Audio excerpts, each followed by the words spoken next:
Welcome to Downtown Sports. My name is Downtown Stephen Brown, and in today's video, guys, I want to talk about the last couple of Maple Leaf games and what this sort of means for the team moving forward, and I also want to highlight a couple of players.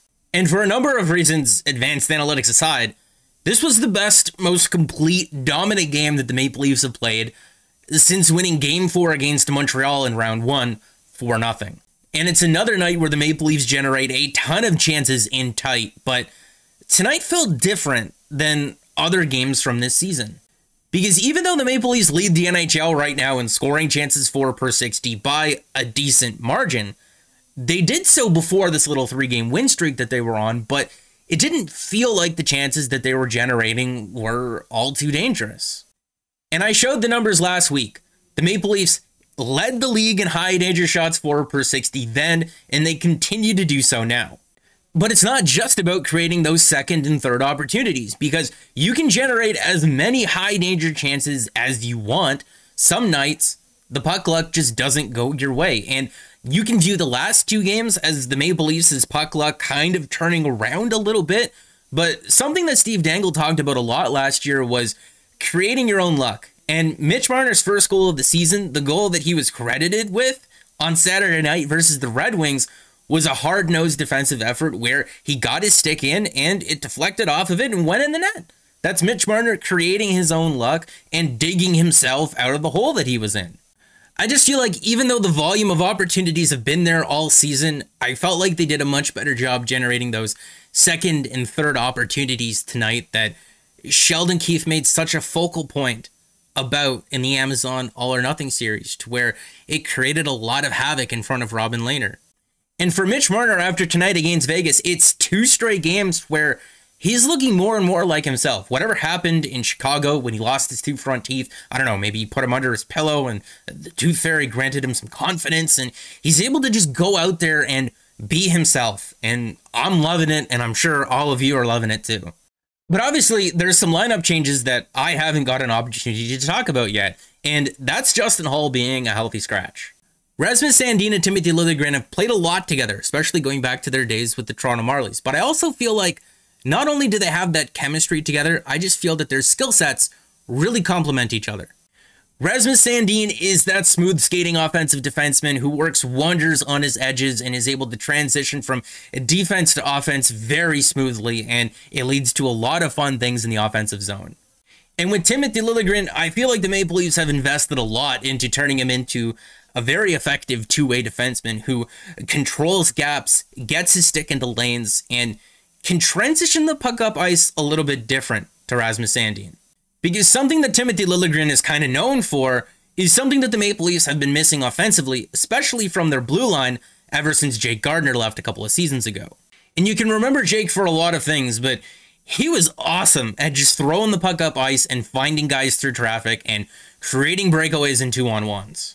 And with Liljegren, if he wants to take the next step in his development, finding a way to translate his offensive game from the American League to the NHL is going to be key to that. Because I do ultimately think for the Maple Leafs to advance past the first round and beat good defensive first teams, it's going to be about finding a way to generate those second and third opportunities on a consistent basis.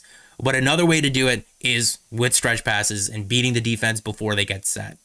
And obviously with Holl coming out of the lineup, that bottom pairing wasn't the only one that was affected.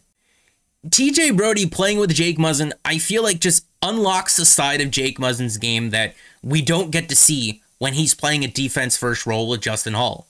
People obviously know him as a shutdown defenseman, maybe a guy who brings physicality and accountability to the lineup, but I think people forget how great of a two-way defenseman this guy really is. He's got an underrated shot that I feel like we don't see enough, and playing next to TJ Brodie, I feel like he's just playing so much more free and easy. And the goal that he scored Saturday night looked very similar to the couple that he potted in the preseason. And whether that was because he was playing against lesser competition or he was playing with a different partner because he was paired with Liljegren in the preseason, I don't know. But seeing Jake Muzzin so free and easy and able to contribute offensively playing next to TJ Brodie, maybe more so than he was able to do playing with Justin Holl. I'm not even hating on Justin Holl. Jake Muzzin's got so much more to give, and it's been awesome to see him play well the last couple of games. Because when it comes to their early season offensive struggles, especially in the regular season, maybe not so much in the playoffs, they have that track record to suggest that they will turn things around. But before this little 3-game run, they were legitimately one of the worst teams in the NHL defensively. And they don't have the track record to say, yeah, they're going to rebound from that. So to get Jake Muzzin playing free and easy and better is huge for this team. And the last 3 games defensively have been encouraging, but again, it is the struggling Chicago Blackhawks and then the young and up-and-coming Detroit Red Wings and then a very injured Vegas Golden Knights team. I want to see them play well defensively against a good team. I don't hate the idea of Morgan Rielly and Travis Dermott playing together because stylistically I think that they complement each other fairly well. Travis Dermott does a good job of defending his own blue line and taking away time and space away from guys off the rush and cutting guys off from going to the Maple Leafs' net, and I don't think that Morgan Rielly does that very well.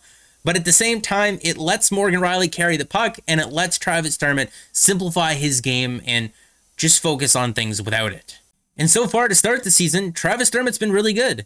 And the numbers for that pairing on Saturday night against Detroit were on their side. And if you're taking a look at the numbers against Vegas, I don't know how much stock you can really put into it because he blocked a shot and was forced to leave midway through, and x-rays did come back negative, but it obviously affected him in some way. Maybe it's just me that feels this way, but I feel like every time we ask Travis Dermott to be more than just a bottom pairing defenseman, you get the spin pass in overtime against Montreal in the playoffs. Or you get him slipping on Saturday night and a 2-on-1 goes back the other way where Morgan Rielly's forced to hustle back and Mitch Marner breaks it up. It's unfortunate that that's the way that it's gone so far. And like I said, maybe it's just me that feels that way, but I don't know how to assess this player anymore. There's nothing wrong with being a reliable third pair defenseman. It's disappointing because it feels like he has so much more potential than that. For Justin Holl, I don't know how he gets back into the lineup. The one thing that he can kind of cling to and you can make the argument for is that nobody else on that Maple Leafs blue line plays more minutes on the penalty kill per game than him.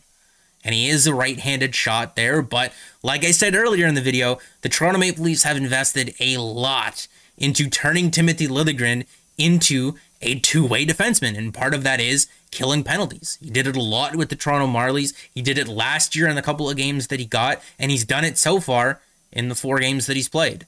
Speaking of the Maple Leafs' penalty kill, they rank 5th in the NHL in scoring chances against per 60, and 6th in the league in expected goals against per 60. I've really loved what, I don't know how to say his name. I thought it was Chenoweth, but when they introduced him on opening night, it was something completely different, and I don't remember what it was, but I really love how aggressive they are and what David Kampf has been able to do for this team. Obviously, Mitch Marner and Alex Kerfoot as well, but right now I want to talk about David Kampf. At 5-on-5, the Engvall, Kampf, and Kasha shutdown line for the Toronto Maple Leafs ranks 2nd in the NHL in expected goals against per 60, and they're run out there constantly against the other team's best players, and they play pretty much all of the defensive zone starts. And it's been really game-changing for the Leafs, who haven't really had a shutdown line the last number of years. I mean, last season we had the Hem line for a couple of games, Hyman, Engvall, Mikheyev, and then Kerfoot was there sometimes too, but it wasn't consistent enough to be something that Sheldon Keefe could rely upon, and to just know that those guys are going to do their job. I think their worst game this season was against the Penguins, funny enough, when all of their star players were out. And it happens more often than not. It's just so fun to watch them start so many shifts in their own zone, and then they end up in the offensive zone not too long afterwards with a whistle, and it just gives so many more opportunities to those top 2 lines to come out there and play in the offensive zone.